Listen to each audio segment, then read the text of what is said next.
Hello everyone, welcome back to our channel Max Zone with PP. I am Sanjeev Kumar giving you information about IGNOU BCA. Uh, the subject is business organization and subject code is ECO01 and the first chapter is about basic concept and form of business. I have given you the information about some topics in the previous videos and the remaining topics we will start just now. Then today's first topic is cooperative form of organization. तो आइए हम जानते हैं कि cooperative form of organisation क्या होती है। तो इसके बारे में ए cooperative is a business organization owned and controlled by its members who share resources and benefits. The primary goal is to meet members' needs rather than maximize profits. Cooperative form of organization होती है जो कि controlled और own यानी ये जो control करी जाती है और चलाई जाती है वो मेंबर्स के द्वारा चलाई जाती है, लेकिन इसमें प्रॉफिट की को मैक्सिमाइज करने के व्यू से नहीं होती है। ये एक्चुअली इसका प्राइमरी गोल होता है कि जितने भी मेंबर्स हैं उसकी नीड्स को फुलफ़िल करना और जो कि रिसोर्सेस को शेयर करके उसकी बेनिफिट लोगों में पहुंचाना। तो this one is known as cooperative form of organization. आइए अब इसकी कैरेक्टरिस्टिक्स देखते हैं। तो देखिए इसमें जितने भी टॉपिक बताए जा रहे हैं उसमें मैक्सिमम में हम देख रहे हैं कि उसकी कैरेक्टरिस्टिक्स मेरिट्स एंड डिमेरिट्स है। तो जितने भी मेरिट्स एंड डिमेरिट्स वाले क्वेश्चंस हैं that is very important for exam purpose of view. ठीक है, तो आइए तो हम कैरेक्टरिस्टिक्स जानते हैं। फर्स्ट कैरेक्टरिस्टिक्स है member owned, members pool resources and share ownership. जितने भी मेंबर होते हैं उनके द्वारा ही उनको ही ये मालिकाना हक होता है कोऑपरेटिव फॉर्म ऑफ ऑर्गेनाइजेशन में। मतलब each and every member is the business master, और ये कह सकते हैं कि control of business is depend on the each and every member. Okay, अब आइए डेमोक्रेटिक कंट्रोल है। तो members have equal voting rights and control the organization. मतलब जितने भी मेंबर हैं उनके इक्वल राइट्स होते हैं और वोटिंग राइट्स भी इक्वल होते हैं। Third, service oriented, focus on meeting members needs rather than profit maximization. सबसे बड़ी बात है कि इसमें जो सर्विस प्रोवाइड करी जाती है वो मीटिंग मेंबर्स पर फोकस करी जाती है या उसके नीड्स की फोकस करी जाती है, प्रॉफिट को मैक्सिमाइजेशन करने की पर्पस से नहीं की जाती है। ठीक है, इसमें प्रॉफिट को ध्यान नहीं रखा जाता है, प्रॉफिट की मैक्सिमाइजेशन को ध्यान नहीं रख करके सबसे बड़ी बात है कि इसमें नीड्स की ज़्यादा ध्यान रखी जाती है। अब नॉन प्रॉफिट में है surplus are distributed among members and reinvested in the business. मतलब इससे जो भी इनकम होती है वो सारे मेंबर्स में डिस्ट्रीब्यूट कर दी जाती है या फिर बिजनेस के एडवांसमेंट के लिए लगाई जाती है। तो these four are the characteristics. Now the types of cooperatives. कितने टाइप की कोऑपरेटिव्स होते हैं? तो कंज्यूमर कोऑपरेटिव, इसमें member purchase goods and services at discounted rates. कहने का मीन्स हो गया कि मेंबर परचेस करते हैं जो भी कोऑपरेटिव सोसाइटी के अंतर्गत जो भी गुड्स एंड सर्विसेज दी जा रही है उसको, और वो भी डिस्काउंट रेट पर। ओके, प्रोड्यूसर्स कोऑपरेटिव दूसरा होता है। तो इसमें members produce and market goods collectively.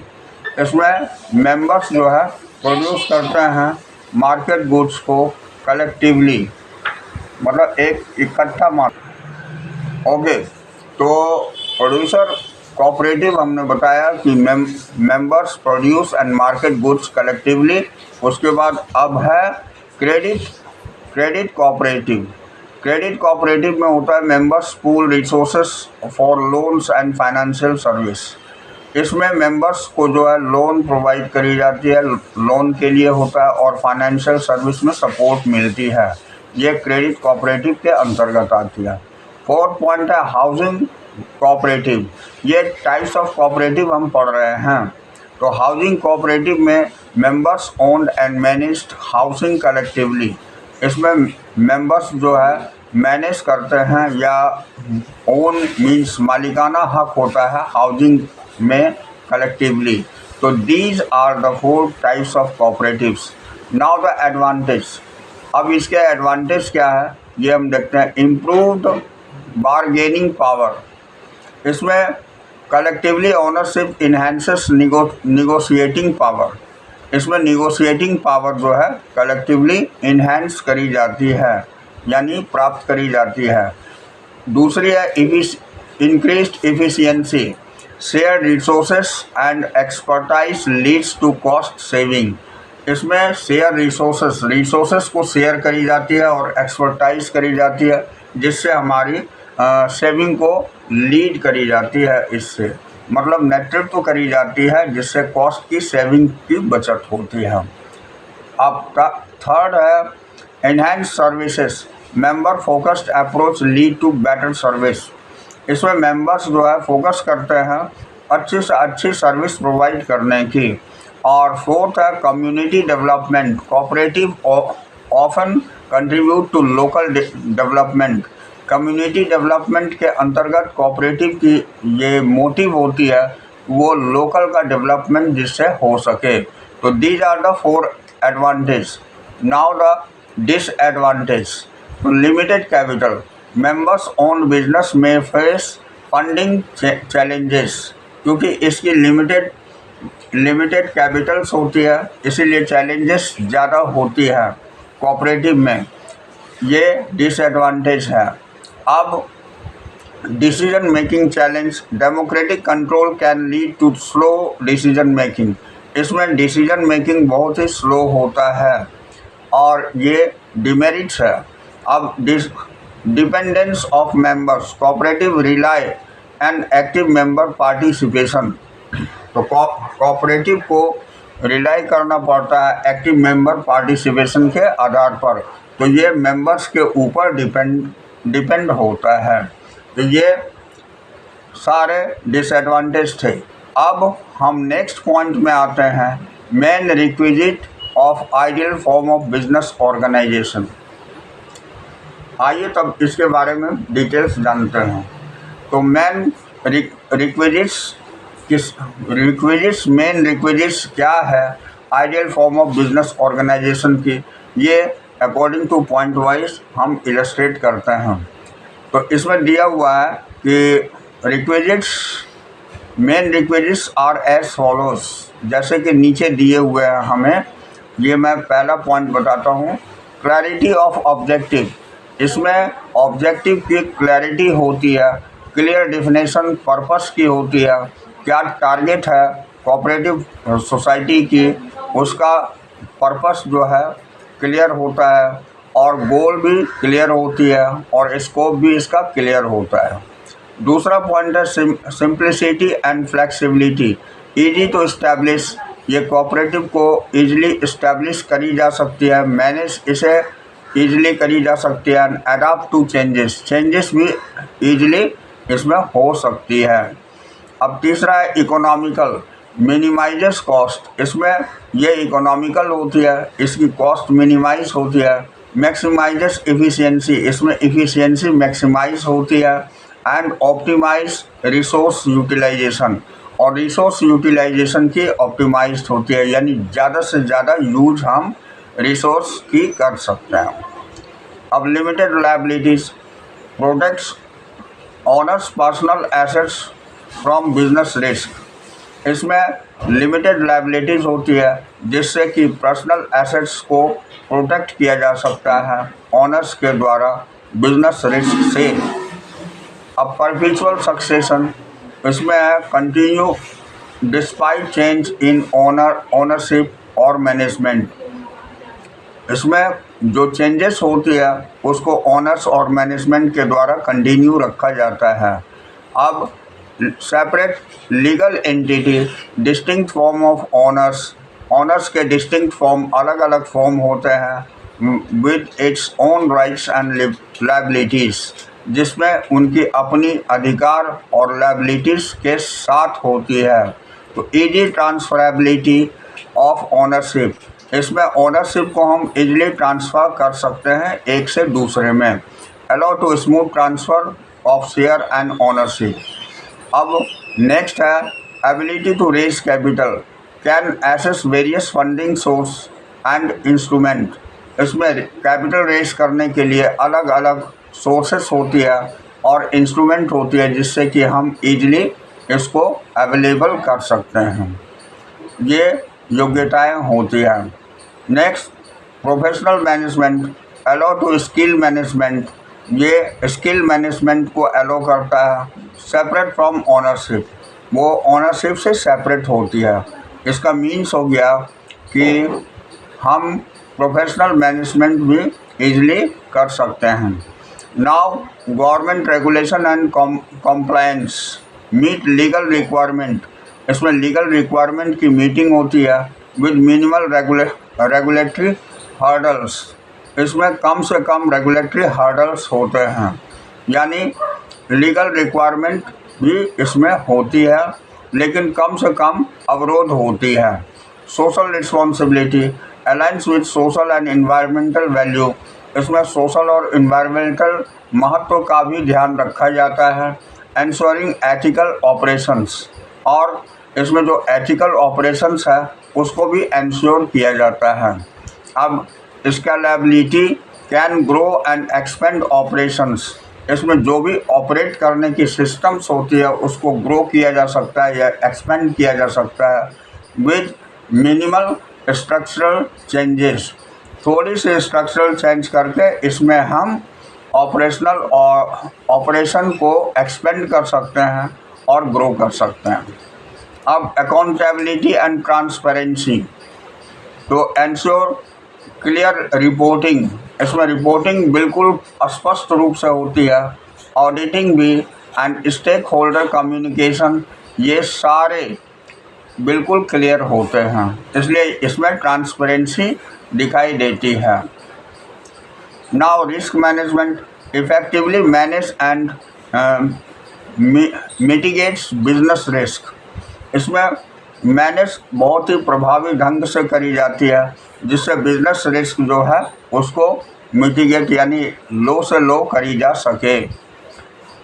Next adaptability to change, response to market shift, technology advancement and innovations, ये मार्केट शिफ्ट को रिस्पॉन्ड करता है और इसमें टेक्नोलॉजिकल एडवांसमेंट को हम इजीली अडाप्ट कर सकते हैं और इनोवेशन इसमें टाइम टू टाइम होती रहती है, इसलिए ये अडाप्टेबिलिटी टू चेंज भी इसमें पॉसिबल है। तो in this way this point has been finished. Now the next point, criteria for choosing an organization, कौन कौन से ऐसे क्राइटेरिया हैं जिसके कारण हम ऑर्गेनाइजेशन के अंतर्गत इसे कोऑपरेटिव को चुनते हैं, तो ये सारा पॉइंट में हम स्पष्ट करते हैं। ओके, तो आइए पहला पॉइंट है इसमें नेचर ऑफ बिजनेस। तो नेचर ऑफ बिजनेस में है aligns with organisations purpose, product and services, ये प्रोडक्ट, पर्पस और सर्विसेज पर अलाइंड होते हैं, यानी मेन फोकस हमारी इन तीनों चीज़ों पर होती है। सेकंड पॉइंट है size and scale matches the organisations growth stage and expansion plans, ये एक्सपेंशन प्लान ग्रोथ स्टेज से और ऑर्गेनाइजेशन की ग्रोथ स्टेज से मैच करी जाती है, उसी आधार पर साइज होती है।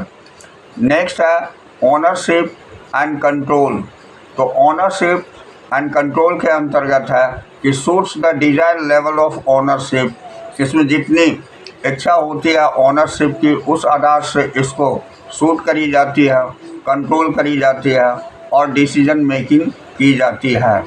लायबिलिटी एंड रिस्क के अंतर्गत है consider the level of personal liability and risk tolerance. इसमें पर्सनल लायबिलिटी की लेवल वो रखी जाती है, एक सीमा तक रखी जाती है। एंड रिस्क टॉलरेंस, इसमें रिस्क की टॉलरेंस करी जाती है। 1 by 1 मेंबर्स को जिस मेंबर्स को सेलेक्ट किया जाता है और जितने अधिक मेंबर होते हैं उतने कम रिस्क इंडिविजुअल्स पर होती है। अब नेक्स्ट पॉइंट है capital requirement meets funding needs and access the capital market. इसमें फंडिंग नीड्स की आवश्यकता होती है जिससे कि हम कैपिटल मार्केट के अंतर्गत इस्टेब्लिश कर सकते हैं, एसेस कर सकते हैं, प्राप्त कर सकते हैं। तो ये कैपिटल रिक्वायरमेंट फुलफिल होती है। अब management and control align with management style. इसमें मैनेजमेंट के स्टाइल के ऊपर डिपेंड होती है। एंड एक्सपर्टाइज के आधार पर एंड कंट्रोल नीड्स, इसमें नीड्स को कंट्रोल करी जाती है। अब नेक्स्ट है फ्लेक्सिबिलिटी एंड अडेप्टेबिलिटी। तो allow the adaptability and changing market conditions. इसमें हम अडेप्टेबिलिटी को अलाउ करते हैं जिससे मार्केट कंडीशंस जो भी चेंज होती है उस अनुसार प्रॉपर हो सके। नेक्स्ट है regulatory compliances meets legal and regulatory requirement. इसके अंतर्गत लीगल और रेगुलेटरी रिक्वायरमेंट की जो आवश्यकताएं होती है वो इस रेगुलेटरी कंप्लायंस के अंतर्गत आ जाती है। Next taxation optimize tax efficiency and minimize tax liabilities. इसमें टैक्स इफिशिएंसी को ऑप्टिमाइज करके मिनिमाइज करी जाती है लायबिलिटीज़, टैक्स लायबिलिटीज़ को। अब नेक्स्ट है सोशल एंड एनवायरमेंटल इम्पैक्ट। तो अलाइंस ऑफ सोशल रिस्पॉन्सिबिलिटी, इसमें सोशल रिस्पॉन्सिबिलिटी को अलाइन करके एंड द सस्टेनेबिलिटी गोल्स, इसमें गोल्स को सस्टेनेबल किया जा सकता है। तो आइए अब है नेक्स्ट कि scalability and growth, support long term growth and expansion plans. इसमें लॉन्ग टर्म ग्रोथ और प्लान्स को एक्सपेंड करके हम इसे ग्रोथ को इन्हेंस कर सकते हैं।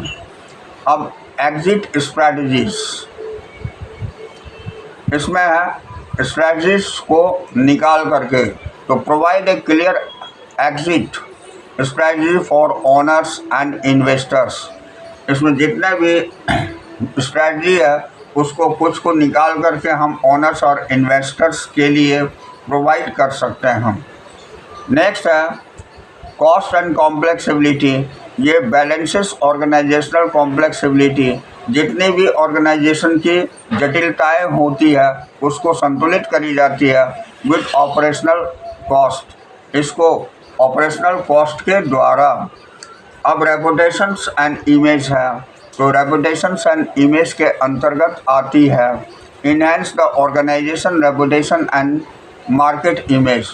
इसमें ऑर्गेनाइजेशन की रेपुटेशन को बढ़ाया जाता है और मार्केट में अपनी एक अलग इमेज बनाई जाती है, तो इसमें रेपुटेशंस एंड इमेज आती है।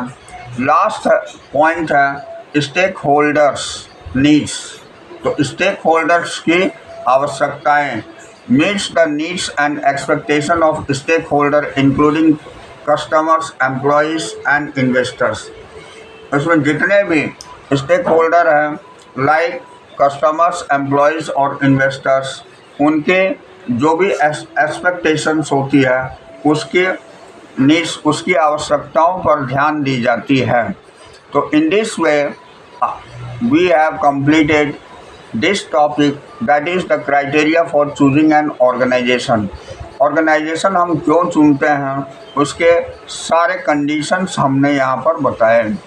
अब आइए नेक्स्ट टॉपिक हम बताते हैं इंटरप्रेन्योरशिप। तो ये इंटरप्रेन्योरशिप ये बहुत ही इम्पोर्टेंट टॉपिक है इस चैप्टर की। इसके ऊपर अभी ये बहुत ही ज़्यादा एडवांस टॉपिक हो गई है और इससे रिलेटेड क्वेश्चंस पूछे जाते हैं, तो be careful about this. What is entrepreneurship? सबसे पहले ये बताता हूँ कि एंटरप्रेन्योरशिप होता क्या है। तो entrepreneurship refers the process of designing. इसके अंतर्गत वो सारी तमाम प्रोसेस आ जाती है जिसमें डिज़ाइन करी जाती है, लॉन्च करी जाती है और रन करी जाती है न्यू बिजनेस को या वेंचर को, often with goal of earning a profit, जिसकी मेन टारगेट प्रॉफिट को अर्न करना होता है।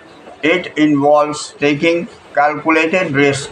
इसमें जो है कैलकुलेटेड रिस्क को हम ले सकते हैं और इनोवेटिव, इसमें नई नई रिसर्चेबल आइडियाज़ इंक्लूड होती है and adapting to changing circumstances.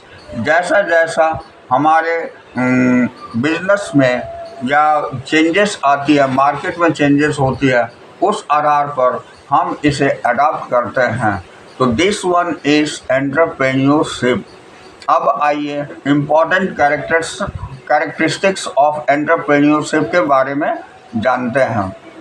तो इसमें है पहला पॉइंट, इनोवेटिव माइंडसेट।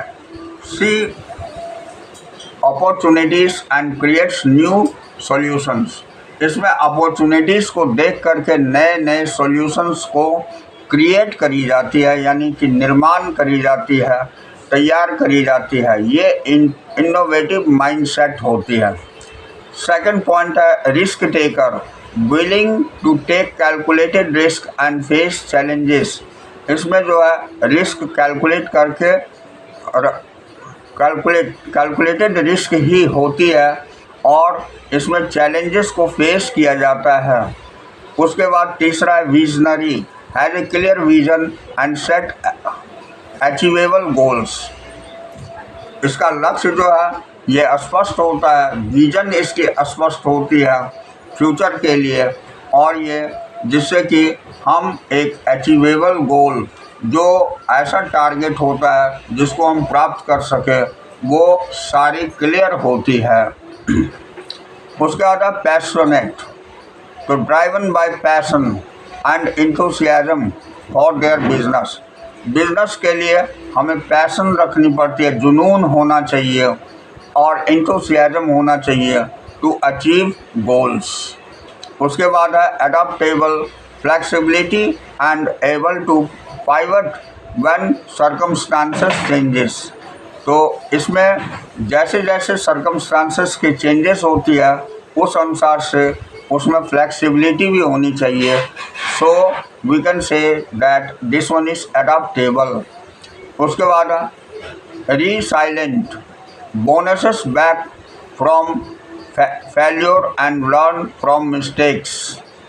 तो ये बोनसेस को बैक करके जिससे कि हम सीखते हैं, लर्न फ्रॉम मिस्टेक्स, अपने गलतियों से इसमें सीखते हैं। ठीक है। अब स्ट्रॉन्ग वर्क एथिक्स, उसमें कड़ी मेहनत करनी पड़ती है, तो put in the time and effort required to success. इसमें ज़्यादा से ज़्यादा टाइम देके और ज़्यादा से ज़्यादा एफर्ट दे करके हम हमारी सक्सेस को, ये रिक्वायरमेंट, सक्सेस की रिक्वायरमेंट होती है, इसलिए इसमें स्ट्रॉन्ग हार्ड वर्क होती है, यानी स्ट्रॉन्ग वर्क होती है, यानी हार्ड वर्क होती है। अब आइए लीडरशिप स्किल्स, तो inspires and innovative others and achieve the share goals. इसमें इंस्पायर करते हैं, मोटिवेट करते हैं और अपने गोल को शेयर करते हैं। उसके बाद है strategic thinkers, make inform decisions and plans for the future. इसमें थिंकर्स लोग हमेशा अच्छे अच्छे डिसीजन लेकर के फ्यूचर की प्लानिंग में लगे रहते हैं, इसलिए ये स्ट्रेटेजिक थिंकर्स इसके नेक्स्ट पॉइंट है। अब आइए अगला पॉइंट है creative problem solvers, find innovative solutions to complex problems. अगर कॉम्प्लेक्स प्रॉब्लम्स होती है तो इनोवेटिव सॉल्यूशंस को भी निकाली जाती है। अब good communicator effectively communicates ideas and visions. इसमें अच्छे कम्युनिकेशंस की भी ध्यान रखते हैं, जिससे कि अपने आइडियाज़ और विजन्स को प्रभावी ढंग से इसमें हम डाल सकें। उसके बाद financial management, manage finances makes smart investment. इसमें फाइनेंस को मैनेजमेंट करके अच्छी से अच्छी स्मार्टनेस के साथ इन्वेस्टमेंट हो सके, इसलिए फाइनेंशियल मैनेजमेंट भी बहुत इफ़ेक्टिव होती है। नेक्स्ट पॉइंट है networking, builds relationship and leverage network. Network का अच्छा यूज हो, हमारे मार्केट में पकड़ अच्छी हो, बिजनेस की रिलेशनशिप्स अच्छी हो, ये सारे ध्यान रखे जाते हैं। उसके बाद continuous learners, step by step और stay up to date with industry trends and best practices. हमें इंडस्ट्रीज़ के बारे में बिल्कुल अप टू डेट रहनी पड़ती है और लर्नर्स को अधिक से अधिक प्रैक्टिस कराई जाती है, तो इसलिए ये कंटिन्यूस लर्नर के रूप में काम करती है। हम हमेशा इसमें नई से नई चीज़ सीखते रहते हैं। अब passion for learning embraces failure as an opportunity to learn and grow। इसमें अगर हमारी असफलताएं होती है तो उनमें से हम कुछ सीखते हैं और ग्रो करते हैं, तो ये हो गई पैशन फॉर लर्निंग। अब आइए इसके मेन फंक्शन एंटरप्रेन्योर के बताता हूँ, ये भी बहुत इम्पॉर्टेंट है। एंटरप्रेन्योर की मेन फंक्शंस भी पूछी जाती है, what are the main functions of entrepreneur describe, इस टाइप की क्वेश्चंस इसमें इन्वॉल्व होती है। तो आइए मेन फंक्शंस ऑफ एंटरप्रेन्योर के जानकारी लेते हैं। फर्स्ट है आइडिया जनरेशंस, तो ये identifies business opportunities and generate innovative ideas. इसमें बिजनेस अपॉर्चुनिटी को आइडेंटिफाई करके और इसमें इनोवेटिव आइडियाज़ को इंक्लूड करी जाती है, जनरेट करी जाती है। Risk management, assess and mitigate risk associated with the business. Business में जो रिस्क होती है उसको ध्यान में रखते हुए हम बिजनेस को इम्प्लीमेंटेड करते हैं। उसके बाद तीसरी पॉइंट है रिसोर्सेस एलोकेशंस, तो रिसोर्स की एलोकेशंस, हमारी जो रिसोर्सेस है उसको कैसे एलोकेट करते हैं। तो manages optimizes resource utilization, that is financial, human and material. सारे रिसोर्स का हम ऑप्टिमाइज करके और उसका मैनेज करते हैं। उसके बाद strategies planning, develop and implements business strategies and plan. हम हमेशा बिजनेस स्ट्रेटजीज को और उसका प्लान को डेवलप करते हैं और इम्प्लीमेंट करते हैं। Innovations and R&D, development new products, develops new products, नए प्रोडक्ट्स की डेवलपमेंट होती है, नए सर्विसेज की, and the process to stay competitive, जिससे कि कम्पिटिटिव रह सकें। ठीक है।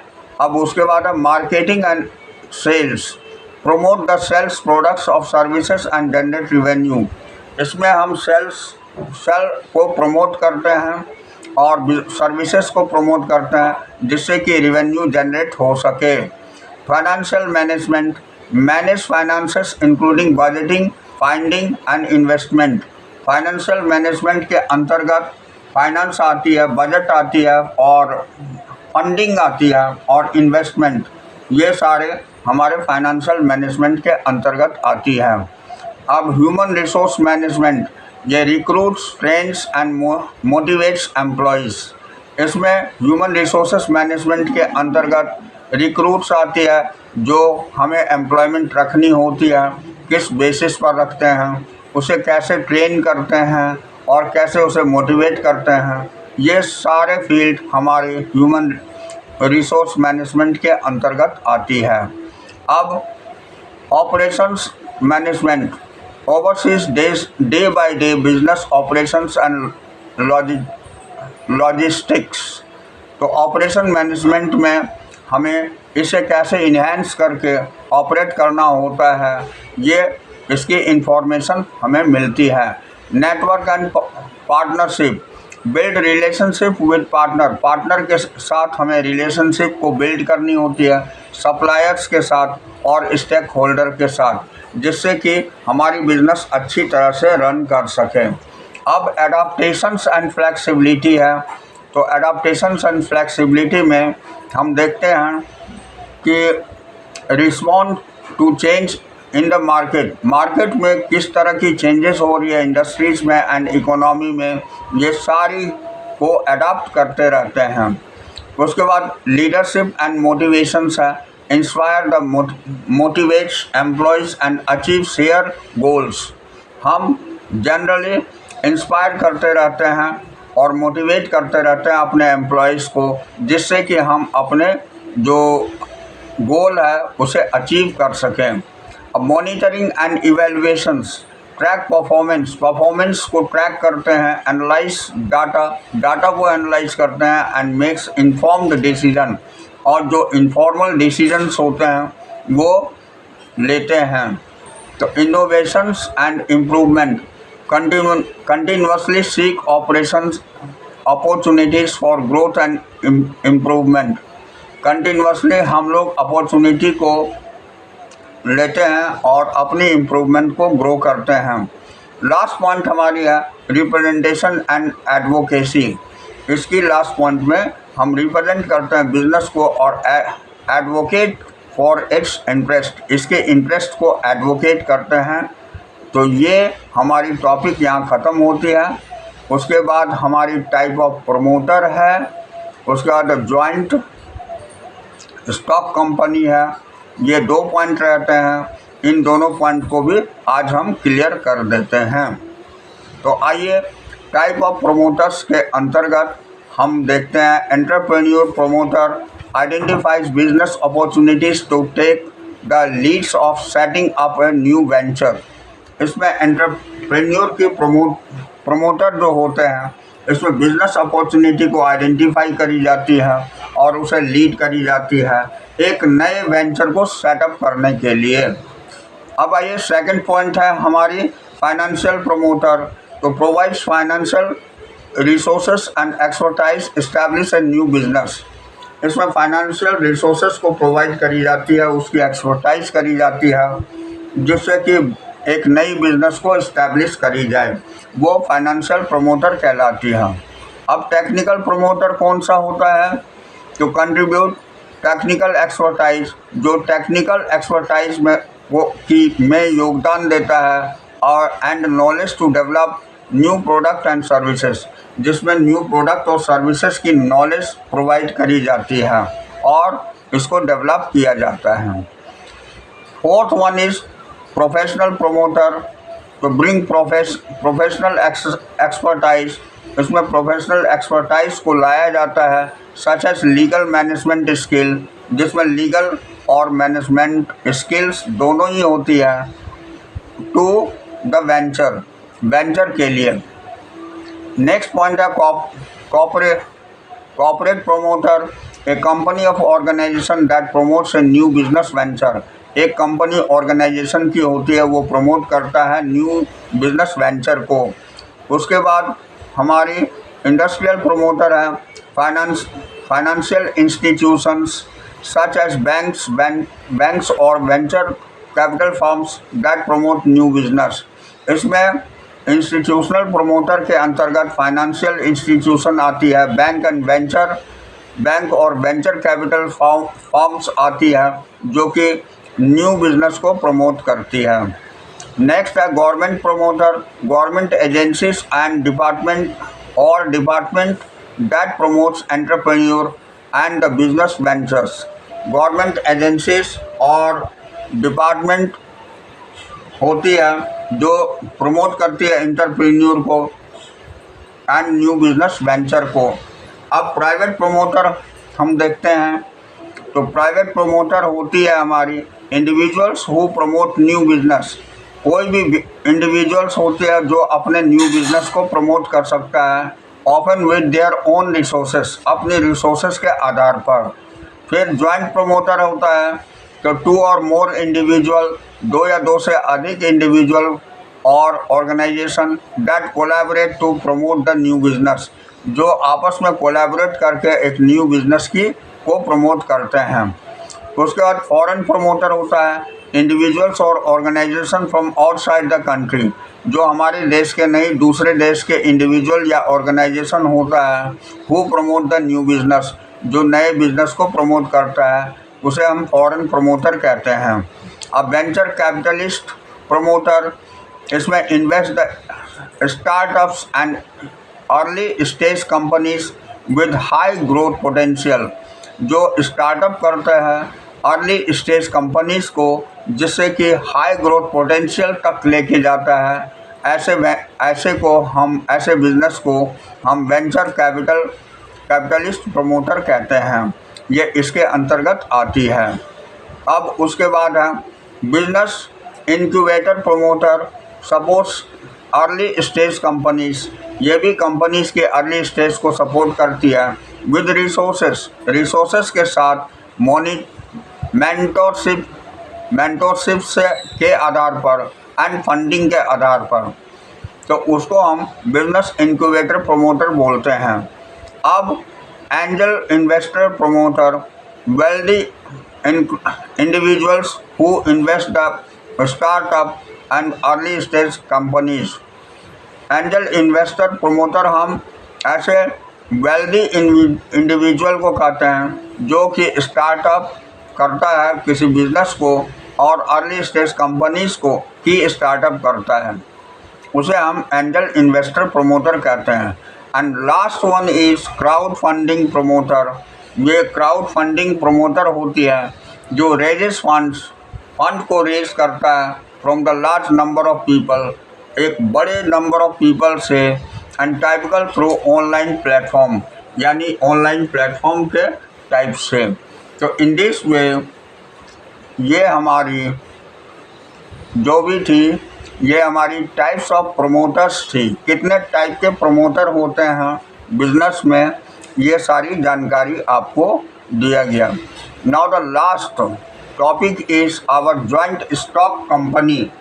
तो ये ज्वाइंट स्टॉक कंपनी है, इसमें क्या होता है, ज्वाइंट स्टॉक कंपनी हम किसे कहते हैं और इसमें क्या क्या चीज़ें होती है, इसके बारे में भी थोड़ी जानकारी ले लेते हैं।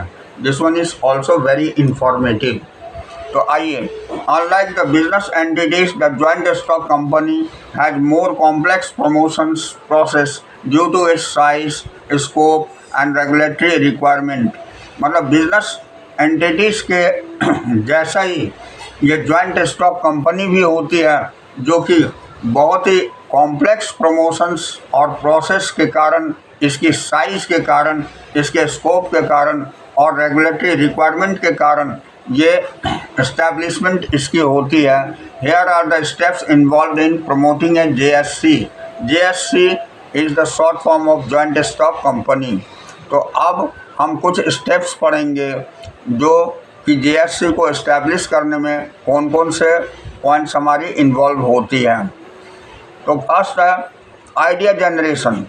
सबसे पहले इसमें identify business opportunity, business opportunity को आइडेंटिफाई करके उसे डेवलप करते हैं, उसकी कंसेप्ट को, तो डेवलप है कंसेप्ट। दूसरा होता है feasibility study, conduct market research, market research को कंडक्ट करती है, एनालाइज कंपटीशन को एनालाइज करती है, एंड एसेस फाइनेंशियल विजिबिलिटी, और फाइनेंशियल विजिबिलिटी को एसेस करता है। ये फिजिबिलिटी स्टडी कहलाती है। अब बिजनेस प्लान, तो create a comprehensive business plan, इसमें एक कॉम्प्रिहेंसिव बिजनेस प्लान को क्रिएट करी जाती है, इंक्लूडिंग मिशंस, इसमें लक्ष्य को इंक्लूड करते हैं, गोल को और स्ट्रेटजीज को हम लोग इंक्लूड करते हैं, वो बिजनेस प्लान कहलाती है। तीसरा नेम अप्रूवल, इसके अंतर्गत नेम अप्रूवल होती है। तो चूज ए यूनिक नेम, इसमें कंपनी की एक ज्वाइंट, ये जो हम पढ़ रहे हैं ये आपको JSC में होता है, तो इसमें इसका एक यूनिक नेम रखा जाता है। ऑब्टेन अप्रूवल, जिससे कि अप्रूवल ऑब्टेन कर सके from the registrar of company, जो रजिस्ट्रार ऑफ कंपनी से अप्रूव्ड हो सके, इसलिए एक यूनिक नेम रखा जाता है। अब प्रोमोटर्स एग्रीमेंट, इसमें draft and agreement outlining rules, इसमें एक एग्रीमेंट को ड्राफ्ट करते हैं जिसमें कि सारे रोल्स जो है आउटलाइंड होते हैं, रिस्पॉन्सिबिलिटीज़ भी आउटलाइंड होती है एंड ऑब्लिगेशन ऑफ प्रोमोटर्स भी आउटलाइंड होती है।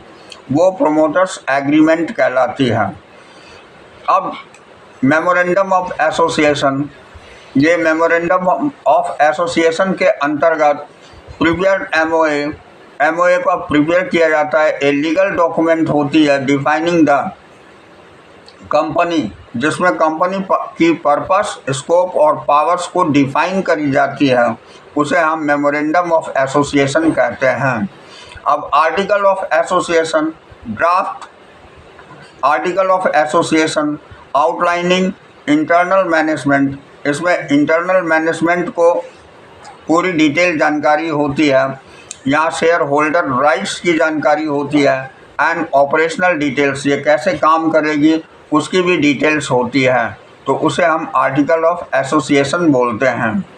नेक्स्ट है registration, file document with ROC हम पढ़े थे, रजिस्ट्रार ऑफ कंपनी, उसके लिए फाइल डॉक्यूमेंट्स होती है and obtain certificate of incorporation, और इसमें हम इनकॉर्पोरेशन की सर्टिफिकेट ऑब्टेन करते हैं, तो ये रजिस्ट्रेशन कहलाती है। उसके बाद capital subscriptions, promoter subscribe to the initial share capital, इसमें हम इनिशियल शेयर कैपिटल जो है वो प्रोमोटर्स के द्वारा सब्सक्राइब होती है।